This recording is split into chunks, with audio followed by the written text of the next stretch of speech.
Un candidat qui a plus que confiance en lui, Jean Lassalle. Oui, quand je pense que les autres candidats s'épuisent encore à faire campagne alors qu'on connaît déjà l'affiche du second tour, elle opposera Marine Le Pen à Jean Lassalle. C'est en tout cas ce qu'il a expliqué très sérieusement hier matin sur LCI. Quand je pense que le sondage d'opinion me trouve à 1%, il faut quand même beaucoup d'imagination. Alors que partout où je vais, je crée un véritable tourbillon. Votre tourbillon va vous amener jusqu'où, à votre avis?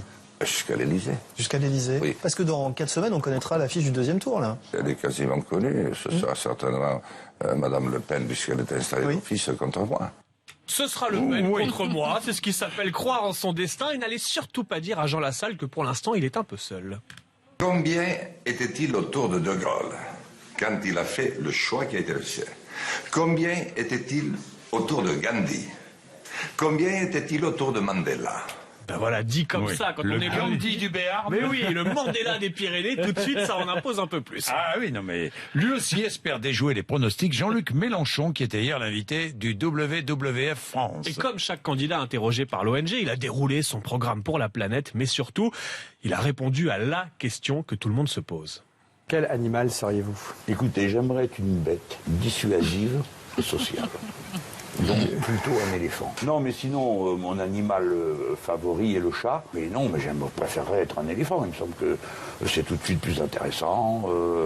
Bon, on est toute une bande de copains, on va, on vient, lentement. Ça doit être formidable d'être un éléphant. C'est vrai que c'est sympa un éléphant, et puis c'est peut-être un petit souvenir de ces années socialistes. Oui, les éléphants socialistes. Et justement, côté socialiste, la campagne de Benoît Hamon patine. Et ce, malgré le soutien de Jean-Christophe Cambadélis et de ses éditos en vidéo. Alors depuis quelques semaines, il avait fait un effort plus dynamique, un débit plus rapide, avec le sourire.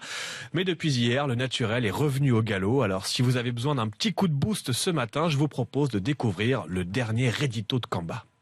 Bonjour mes amis. Nous sommes à un petit mois de la fin de la campagne présidentielle.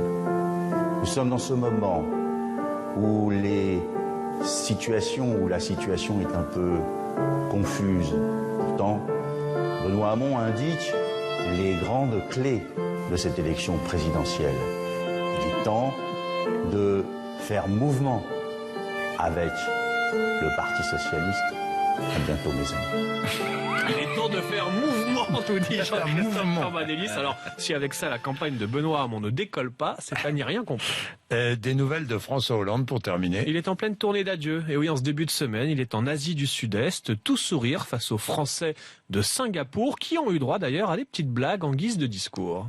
C'est un voyage que je fais commençant par Singapour, ensuite me rendant en Malaisie tout à l'heure, puis enfin en Indonésie. Puis après je rentrerai parce que on m'attend en France avec impatience.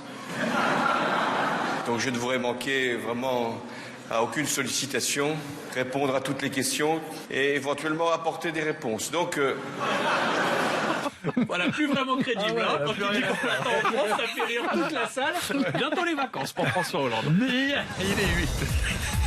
Il est 8h29. Merci d'avoir été avec nous. Dans un instant, je suis avec Jérôme Chartier, le conseiller spécial.